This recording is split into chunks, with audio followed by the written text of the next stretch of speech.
하나님이 오늘 우리에게 주는 하나님의 말씀은 요한복음 5장 21절부터 29절까지 말씀입니다. 아버지께서 죽은 자들을 일으켜 살리심같이 아들도 자기가 원하는 자들을 살리느니라.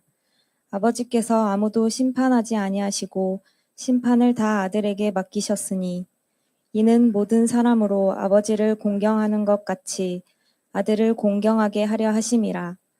아들을 공경하지 아니하는 자는 그를 보내신 아버지도 공경하지 아니하느니라. 내가 진실로 진실로 너희에게 이르노니 내 말을 듣고 또 나 보내신 이를 믿는 자는 영생을 얻었고 심판에 이르지 아니하나니 사망에서 생명으로 옮겼느니라. 진실로 진실로 너희에게 이르노니 죽은 자들이 하나님의 아들의 음성을 들을 때가 오나니 곧 이때라. 듣는 자는 살아나리라. 아버지께서 자기 속에 생명이 있음같이 아들에게도 생명을 주어 그 속에 있게 하셨고 또 인자됨으로 말미암아 심판하는 권한을 주셨느니라. 이를 놀랍게 여기지 말라. 무덤 속에 있는 자가 다 그의 음성을 들을 때가 오나니 선한 일을 행한 자는 생명의 부활로 악한 일을 행한 자는 심판의 부활로 나오리라. 아멘. 하나님의 말씀입니다. 자리에 앉으시겠습니다. 여러분들 지난 주일 설교 제목이 주님과 동행하면서 약한 자들을 주님처럼 여기면서 사랑하라는 말씀을 전했습니다. 그리고 나서 우리 교회 성도님 한 분이신데요.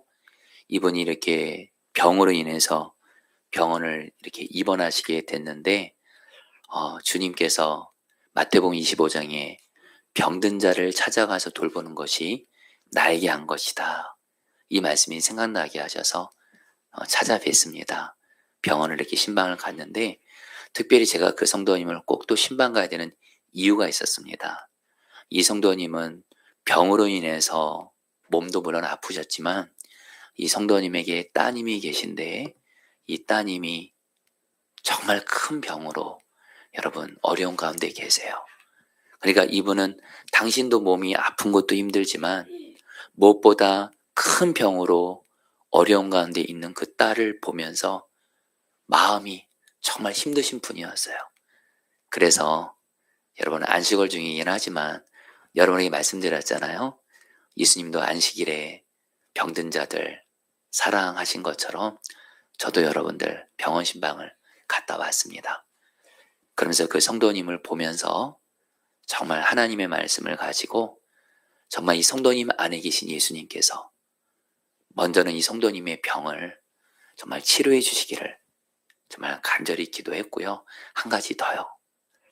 이 성도님의 마음이 그동안 특별히 사랑하는 딸의 아픔을 보면서 많이 힘드셨기 때문에 이 성도님 마음에도 예수님이 정말 이렇게 힘을 주시기를, 한마디로 예수님께서 이 성도님의 영혼도 마음도 살리시고 그리고 이 병도 치유해 주시기를 간절함과 믿음으로 이렇게 기도해드리고 신방을 갔다 왔습니다.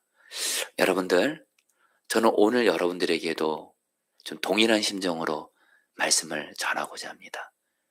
여러분, 우리 안에 계신 예수님은요, 저와 여러분들을 영적으로도 살리시고 병든 마음도 살리시고 우리의 병든 몸도 살리시고 우리의 병든 아픈 가정도 살리시고 우리의 무너진 직장 하는 일도 살리시고 우리 교회도 살리시는, 생명을 살리시는 예수님이십니다. 오늘 여러분들 모두 다 정말 나의 생명을 살리시는 주 예수님을 이 예배를 통해 경험하게 되시기를 축복합니다. 예수님은 그 일을 하기를 원하십니다. 반드시 하실 것입니다. 오늘 말씀에서 주님이 그 말씀을 하시는 거예요. 지난 주일 설교에서 전한 것처럼 유대인들이 예수님이 38년 된 병자를 고치신 것으로 인해서 예수님을 비난했습니다. 왜냐하면 예수님이 안식일에 38년 된 병자를 고쳤고요. 근데 유대인들이 자기들의 마음대로 하나님 말씀을 왜곡해서 안식일에는 병든 자도 고치면 안 된다고 법으로 정해놨는데 예수님이 안식일에 병자를 고치니까 예수님을 비난한 거예요. 그러니까 예수님이 안식일에 38년 된 병자를 고치는 것이 하나님 보시기에 올바른 일이라는 것을 그 근거로 뭐라고 말씀하시냐면 하나님 아버지께서 바로 이 안식일에 이 38년 된 병자를 살리시기를 원하셨고 그 하나님 아버지와 하나님 나는 이 38년 된 병자를 바로 고치고 살린 거다. 이렇게 말을 해요. 그러니까 유대인들이 예수님을 죽이려고 합니다. 왜 그러냐면 예수님이 하나님을 내 아버지라고 불렀기 때문에. 그 당시에 하나님을 누구도 아버지라고 부르지 않았어요. 하나님을 아버지로 부른다는 것은 마치 사람의 아들이 사람인 것처럼 바로 예수님이 하나님이라는 거예요. 바로 신성 모독죄에 해당된다고 예수님이 하나님을 아버지라고 부르니까 유대인들이 예수님을 죽이려고 합니다. 그런 때에 예수님께서 21절에서 이렇게 말씀을 하세요. 우리 같이 읽겠습니다. 아버지께서 시작. 아버지께서 죽은 자들을 일으켜 살리신 것 같이 아들도 자기가 원하는 자들을 살리시느니라. 예수님이 말씀하세요. 하나님 아버지는 어떤 분이시냐? 죽은 자를 살리시는 하나님이시라는 거예요. 그러면서 예수님도 바로 당신이 원하시는 죽은 자들을 살리신다는 거예요. 여러분, 오늘 저와 여러분들이 바로 하나님은 어떤 분이신가? 특별히 하나님과 하나이신 예수님은 어떤 분이신가? 여러분 잘 들으시길 바랍니다. 우리 예수님은 죽은 자를 살리시는 생명이신 하나님이시라는 거예요. 여러분, 예수님이 죽은 자를 살린다는 게 무엇을 의미하냐면요. 먼저는 예수님이 육체적으로 죽은 자를 살리시는 분이라는 뜻이에요. 무슨 말씀이냐? 여러분, 예수님께서 오늘 말씀에서 말하는 예수님이 죽은 자를 살린다 때 이 죽은 자는 첫 번째로 누구를 의미할까요? 38년 된 병자를 말합니다.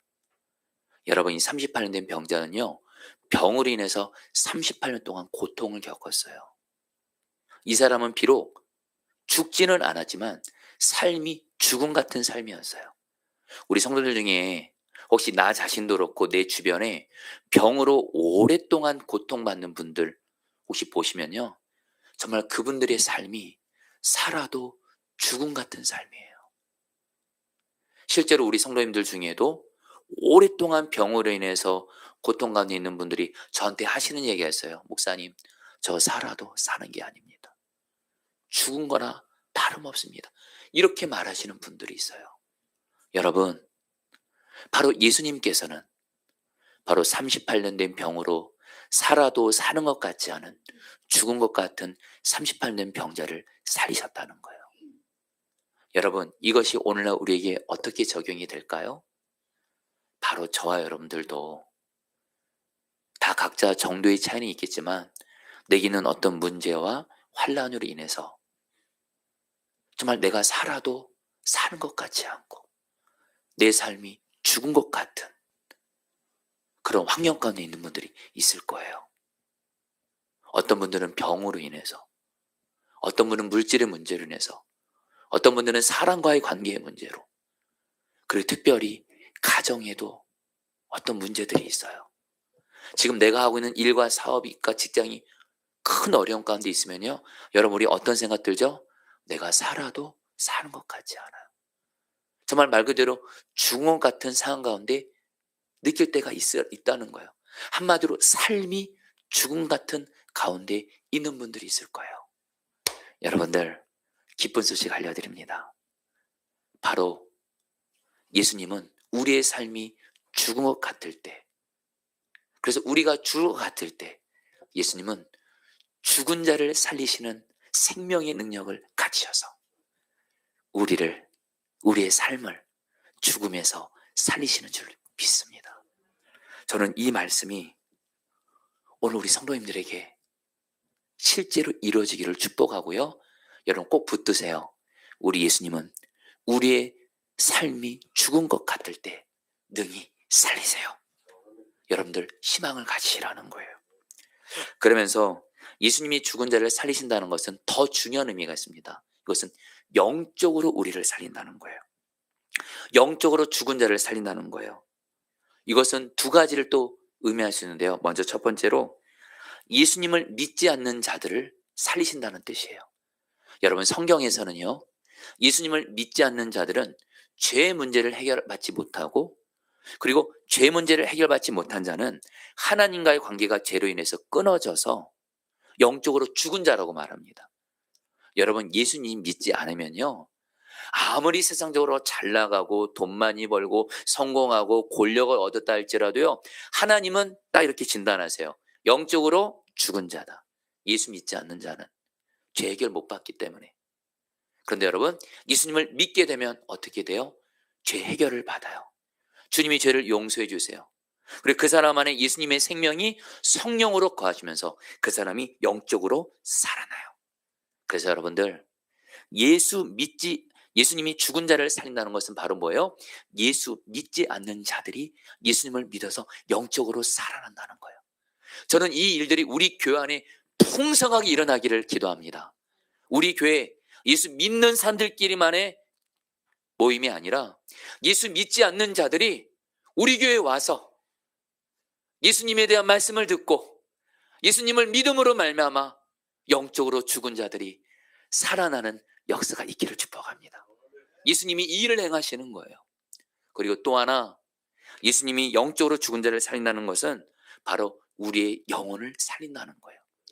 예수 믿는 저와 여러분들도요, 살아가시면서요, 우리도 영적으로 여러분들, 우리의 영혼과 마음이 내 삶에 어떤 문제를 만나고 어떤 큰 환난을 만나면 내 영혼이 무너질 때가 있잖아요.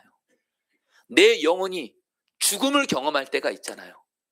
내 영혼이 너무 힘들고 내 마음이 힘들 때가 있잖아요. 여러분들, 예수님이 영적으로 죽은 자를 산다는 것은 무슨 의미예요?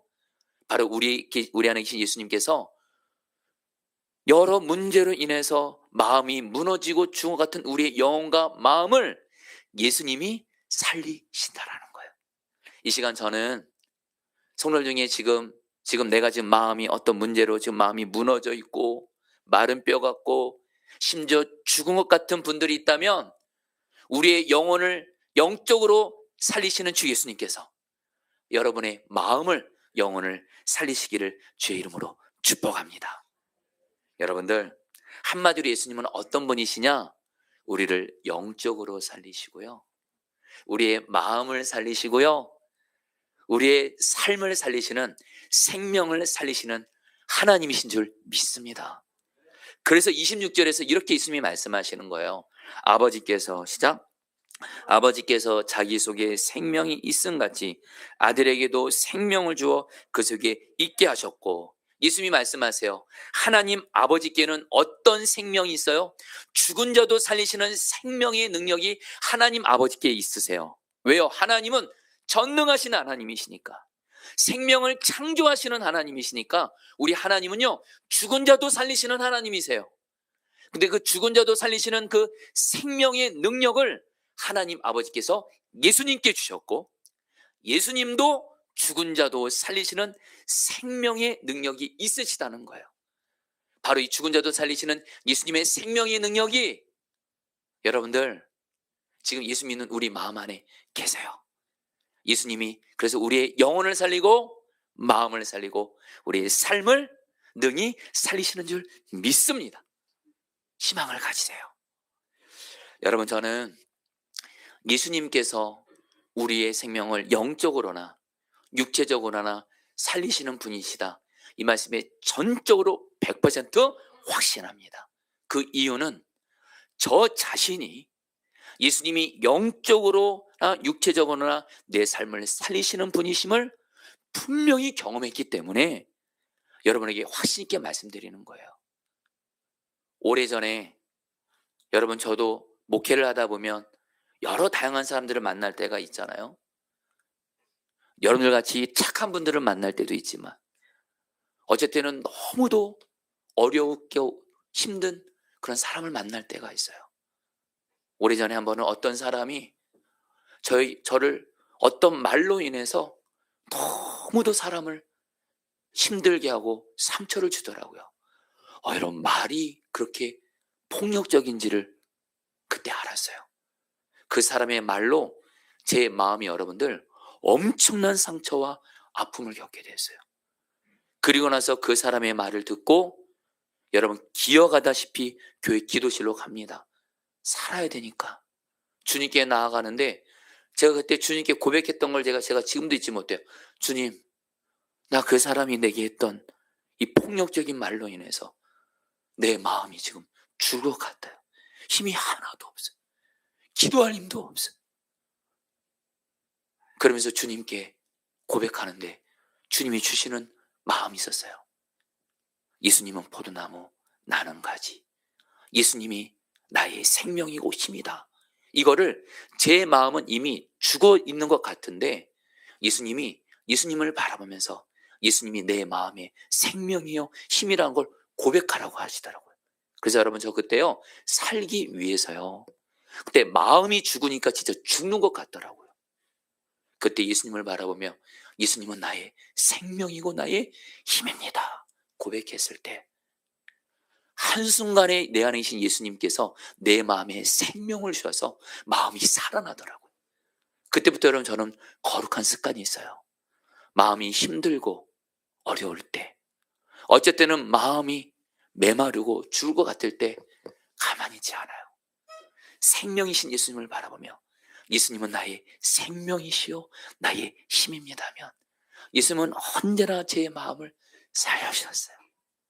여러분들 예수님이 여러분의 마음도 살리시기를 축복합니다. 또 하나 여러분 아마 다 공감하실 거예요. 사람이 몸이 힘들면요, 몸이 아프면요, 그것도 그렇게 힘들더라고요. 여러분 저도 사람이니까 저도 여러분들처럼 몸이 힘들고 아플 때가 있습니다. 여러분에게 관과합니다. 저도 몸이 힘들 때가 있습니다. 아플 때도 있습니다. 근데 그런 가운데 설교를 해야 될 때가 있습니다. 여러분 그러면 어떻게 해야 되죠? 그때도 여러분들 똑같아요. 예수님 포도나무 나는 가지. 예수님이 내 몸에 힘이십니다. 생명이십니다. 고백하잖아요. 진실하게 여러분에게 고백할게요. 예수님은 내 마음만이 아니라 내 몸에도 힘을 주셨습니다. 그래서 지난날 여러분 설교 사역을 감당할 때 예수님이 주시는 생명과 힘으로 제 마음도 몸도 주시는 힘으로 감당하게 하신 거예요. 오늘도 그렇습니다. 우리 성도님들 같이 한번 따라 볼까요? 예수님이 나의 생명입니다. 예수님이 나의 힘입니다. 여러분에게 간절한 마음으로 나눕니다. 여러 문제로 마음이 힘들고 몸이 힘들고 아플 때 가만히 계시지 마세요. 우리의 생명을 살리시는 예수님이 내 안에 계십니다. 그 예수를 바라보시면서 예수님은 나의 생명이십니다.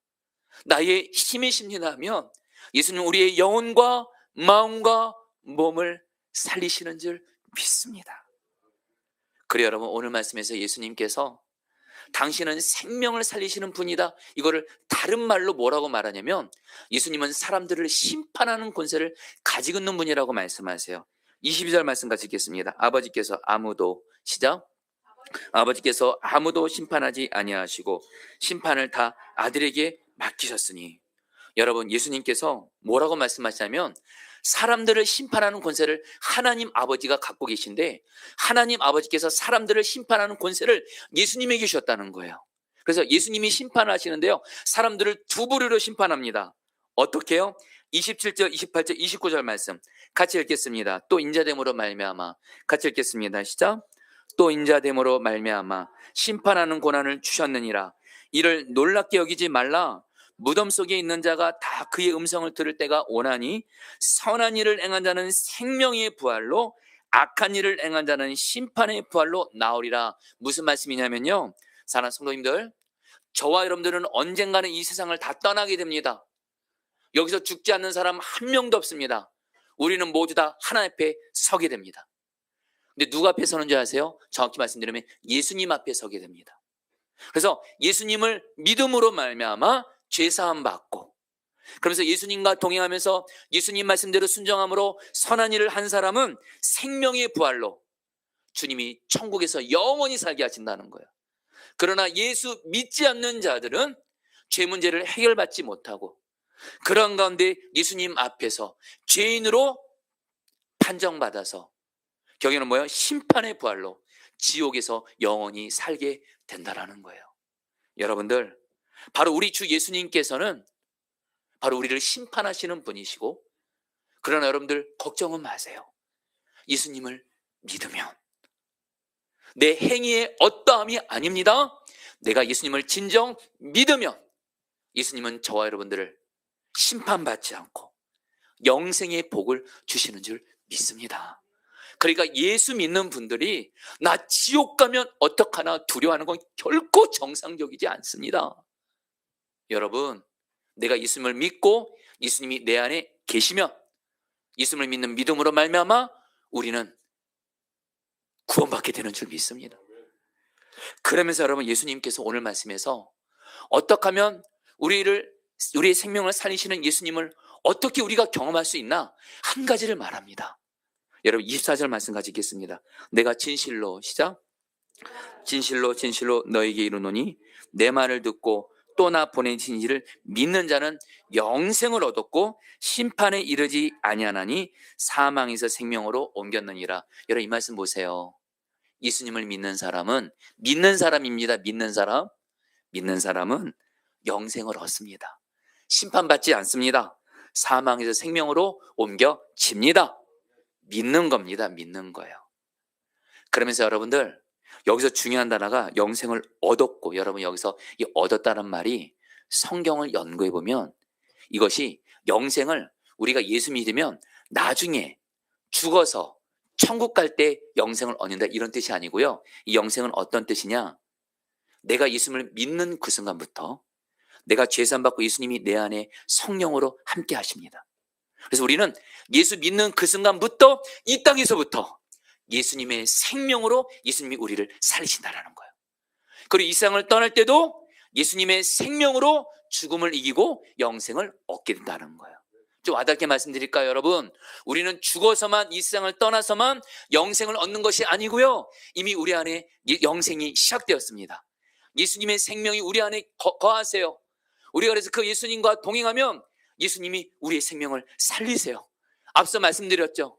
이 땅에서 어떤 어려운 일을 겪고 힘들어도 예수님이 이 땅에 사는 동안 우리를 살리세요. 아멘이세요. 그리고 이 세상을 떠나서도 예수님이 영생으로 우리를 영원히 천국에서 살게 하시니 우리는 반드시 예수님을 믿어야 될 줄 믿습니다. 여러분, 제가 지난 주간에 2번의 장례식을 조문으로 갔다 왔습니다. 한 분은 제가 사랑하는 어떤 성도님 가정인데 아들이 하나인데, 청년 아들인데 사고로 갑자기 세상을 떠나게 됐어요. 그래서 장례 조문을 갔습니다. 또 다른 한 분은 누구냐면 바로 제가 우리 교회 근처에 사시는 제가 전도와가지고 하는 분인데, 이분이 당신이 친히 키웠던 손주가 17살인데 여러분들 병으로 세상을 떠나게 됐어요. 제가 여러분들 이분들을 찾아뵈면서 처음에는 제가 그분들과 그냥 함께만 하려고 했습니다. 아무 말 안 하려고 했습니다. 왜요? 저는 그분들의 아픔을 몰라요. 자식을 먼저 떠나보낸, 사랑하는 직접 본인이 키운 손주를 떠나보낸 이분들의 아픔을 제가 어떻게 알겠어요? 그냥 함께만 하고 울어줄 생각으로만 갔는데 주님이 이 한마디를 하게 하셨어요. 그 두 분에게 아들을 갑자기 떠나보내고 사랑하는 손주를 떠나보낸 그분에게 예수님만 꼭 붙잡으세요. 예수님 붙잡으면 지금 도저히 살 것 없을 것 같은데 예수님만 붙잡으면 예수님이 성도님들에게 살림을 주실 겁니다. 살아날 힘을 주실 것입니다. 사랑하는 성도님들, 예수님만 붙잡으세요. 어떤 어려운 일이 있어도 예수님은 어떤 분이라고요? 죽은 자도 살리시는 예수님이시라는 거예요. 여러분, 예수님을 믿는다는 게 뭘까요? 예수님을 붙잡는다는 게 뭘까요? 사도 바울이 우리에게 너무 좋은 본이 됐어요. 여러분, 사도 바울이 고린도 후서에 보면요, 사도 바울이 선교를 하다가 정말 이러다 나 죽는구나 하면서 살 희망까지 잃어버릴 지경이 되는 어려움을 겪었습니다. 그때 사도 바울이 고린도서 1장 9절로 10절에서 이렇게 고백합니다. 이게 바로 생명이신 예수님을 믿음으로 붙잡는 거예요. 같이 읽겠습니다. 우리는 이미 죽음을 선고받은 몸이라고 느꼈습니다. 그렇게 된 것은 우리 자신을 의지하지 않고 죽은 사람을 살리시는 하나님을 의지하게 하기 위함이었습니다. 하나님께서는 이렇게 위험한 죽음의 고비에서 우리를 건져주셨고 지금도 건져주십니다. 또 앞으로도 건져주시라는 희망을 우리는 하나님께 두었습니다. 사도 바울이 말합니다. 죽을 위기를 만난 거예요. 근데 사도 바울이 어떻게 했어요? 죽은 자도 살리시는 주님을 바라보고 의지한 거예요. 그랬더니 사도 바울이 뭐라고 말해요? 과거에도 죽은 자를 살리시는 주님께서 나를 건져주셨고 지금도 나를 살리시고 앞으로도 영원히 나를 살리실 것이다. 여러분, 우리 주님은 죽은 자를 살리시는 주님만을 바라보고 의지하는 사람이 있잖아요. 반드시 살려주십니다. 아멘이세요? 여러분, 살아가시면서 아무리 힘들고 어렵고 죽을 것 같아도 죽은 자를 살리시는 주님만 의지하면서 주님의 이름을 부르며 기도해 보세요. 포기만 하지 말고 주님만 부르고 의지해 보세요. 죽은 자를 살리시는 주님이 반드시 우리를 살리시는 줄 믿습니다. 지난 주간에 주님의 마음을 주셔서 하루를 구별해서 기도원을 갔다 왔습니다. 근데 기도원을 갔는데 마침 대림감리교회 강덕한 목사님이라고, 참 우리 감리교에서 귀하게 쓰임받는 목사님이 설교를 하시더라고요. 근데 그분의 설교 중에 이분이 어떤 남자 성도님 얘기를 하는데 제 마음에 참 인상적이었어요. 그리고 오늘 말씀과도 연결돼서 여러분에게 좀 나눌게요. 이 강덕한 목사님이 익산에서 부목사로 사역할 때 자기가 맡은 어떤 영혼 중에 한 남자 집사님이 계셨대요. 근데 이 집사님이 덩치가 굉장히 커가지고 별명이 뭐냐면 코끼리 집사님이에요. 그런데 이 집사님이 요리를 굉장히 잘하더래요. 그러면서 어느 날 이 집사님이 이 목사님에게 와서, 목사님, 저 이번에 중국집 차렸습니다. 목사님 신방해 주세요. 그래서 이 목사님이 신방 갔대요. 신방 예배를 드리고 이 집사님이 준비한 중국 음식을 먹는데 너무 맛있더래요.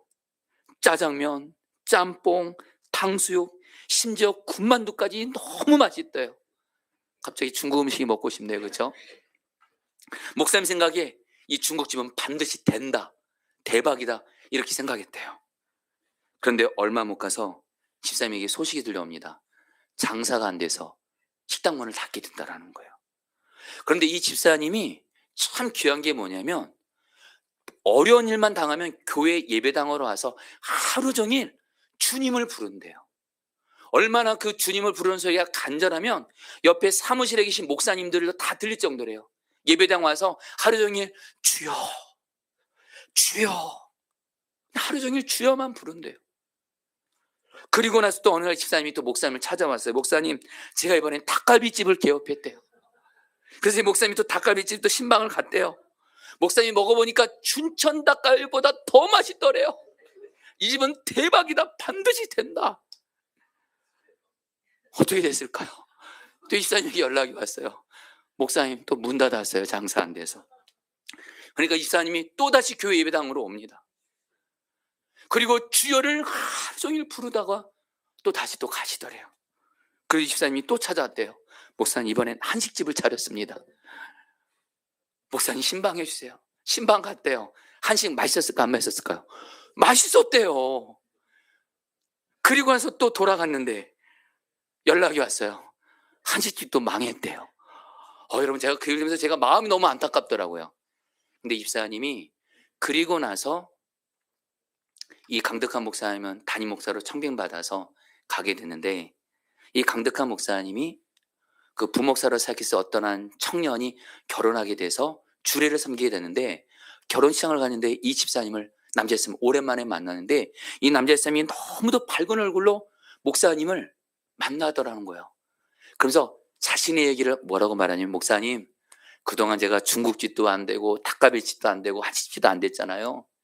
그날도 사실 힘들었지만 교회 가서 하루 종일 주님 부르고 저녁 때가 돼서 집으로 가는데 집 근처에 그 식당이 있어서 아유 혼자서 밥이나 먹고 하자 그래서 된장찌개를 시켜서 먹고 있더래요. 근데 그 식당 아줌마가 이 집사님 보더니 이렇게 지나가는 말로 이렇게 말하더래요. 어유 이 양반 덩치 굉장히 크네. 식당 가스통 나르면 정말 잘하겠네. 근데 이 집사님 마음에 식당 가스통 나른 일이 주님이 이 일을 하라는 마음을 주시더래요. 이상한 데서 은혜 받죠? 그래서 이 집사님이 식당 가스통을 나르는데 여기저기 식당에서 이 집사님에게 가스통을 다 주문하더래요. 왜요? 다른 사람들은 한 개만 들이도 낑낑거리는데 이분은 덩치가 두 개를 들더래요. 두 개를. 식당 주인들의 마음을 확 쏴가지고 여기저기서 식당에서 주문을 하게 되고 아예 익산 지역에 식당 가스통을 총 판권을 사업권을 따내게 돼요. 거기 물질을 굉장히 많이 벌게 되고 경에 이 집사님은 교회 장로까지 되었대요. 여러분들 제가 왜 이 집사님의 이야기를 여러 번 하는 줄 아세요?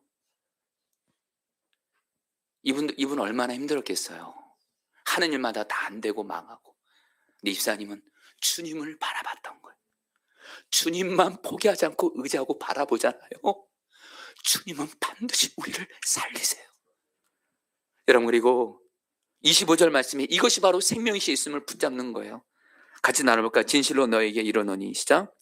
진실로 진실로 너에게 이르노니 죽은 자들이 하나님의 아들의 음성을 들을 때가 오노니 곧 이때라. 듣는 자는 살아나리라. 손을 따랐습니다. 듣는 자는 살아나리라. 여러분 생명이신 예수님을 믿는다는 것은 뭐예요? 주님의 말씀을 듣기만 하면 돼요. 여러분 너무 힘들 때 너무 괴로울 때 어쩔 때는 죽을 것 같을 때 주님 바라면서 한 가지만 더 하세요. 주님의 말씀을 들으세요. 예배 자리 나와서 주님의 말씀을 들으세요. 그리고 삶의 자리에서도 성경을 읽으시면서 주님의 말씀을 들으세요. 말씀을 들으면 말씀이 나를 살리는 줄 믿습니다. 이제 말씀을 마무리합니다. 저는 오늘 말씀을 준비하면서 오래전에 생각난 일이 있었어요. 특별히 여러분 요즘에 날씨가 너무 춥잖아요. 저는 날씨가 추우면 생각나는 일이 있어요. 바로 제가 오래전에 구리에서 목회했을 때 교회 성도가 몇 명 안 됐습니다. 그리고 그 성도들은 다 가난한 건데 여기저기 다니시면서 장사를 하던 분들인데 이분들이 어느 날 전 세계가 금융위기가 닥쳐오면서 이분들이 수도권에서 장사를 하셨던 분들인데 수도권이 장사가 안 돼서 지방에서 장사하면 된다고 그래가지고 이분들이 교회를 거의 다 떠나게 된 거예요. 한마디로 교회 교인들이 거의 없게 되었습니다. 여러분 그렇게 되니까요 교회 성도들은 거의 없으니까 당연히 헌금도 줄게 되잖아요. 교회가 재정적으로 비상이 온 거예요. 이렇게 가면 교회가 문을 닫는 거예요. 문을 닫는 거예요. 그래 여러분 저도 한 가정의 가장인데 여러분 당연히 교회가 재정적으로 어려워지니까 생계 위협을 받더라고요. 여러분 그때 여러분 제가 너무너무 힘들었는데 마침 새벽 기도는 가야 되니까 새벽에 기도하러 가는데 그날을 잊지 못해요. 교회가 성도는 거의 없고 재정적으로 어려워서 교회는 문 닫을 지경이고 가정은 생계 위협을 받는 가운데 교회로 걸어가는 길에 날씨가 그날따라 너무 추운데 그날 몸만 추운 게 아니라 마음이 춥더라고요. 제가 그때 뭘 깨달았냐면요 몸 추운 거는 견뎌볼 수 있는데 마음이 추운 거는 너무도 힘든 거더라고요. 그때 주님께 아무도 없는 새벽 기도에 가서 주님께 살려달라고 했어요. 주님 나 너무 힘들어요. 교회가 문 닫을 지경이에요. 성도가 없어서. 가정이 생계 위협을 받아요. 주님 살려주세요. 주님만을 바라보며 기도하는데 주님이 말씀을 주신 거예요. 누가복음 8장 5절 말씀. 여러분에게도 주시는 말씀으로 나누고 있습니다. 읽겠습니다. 시작. 두려 말고 믿기만 하라. 그러면 너의 딸이 구원을 얻으리라. 회당장 야이로의 딸이 죽었을 때 예수님이 두려워하지 마. 내가 너와 함께하고 있어. 나는 죽은 자도 살려. 네 딸 내가 살린다. 이 말씀이 주님이 저에게도 말씀하시더라고요. 두려워 말고 믿기만 해. 내가 너와 함께하고 있어. 이 교회 내 교회야. 내가 지킨다. 너의 가정의 주인도 나야. 내가 지킨다. 너의 가족들은 내가 책임지고 돌본다. 두려워 말고 믿기만 하라. 여러분, 이 말씀을 들으니까요, 조금 전까지 죽을 것 같은 제 마음을 주님이 살리시더라고요. 그리고 나서 어떤 일이 생겼냐? 지방을 떠나서 장사던 성도들이 다시 여러분들 돌아오신 거예요. 뭐라고 말씀하냐면, 목사님 잘못됐어요. 지방 가서도 장사가 안 되더라고요. 그리고 다 돌아오게 되면서 교회가 일어났고, 지금 그 교회가 여러분 구리에 있습니다. 여러분, 예수님만 바라보고 예수의 말씀을 듣는 자를 주님은 능히 살리십니다. 우리 오늘 그 예수님을 바라보시기를 축복합니다. 우리 같이 함께 찬양할까요? 예수는 나의 힘이요.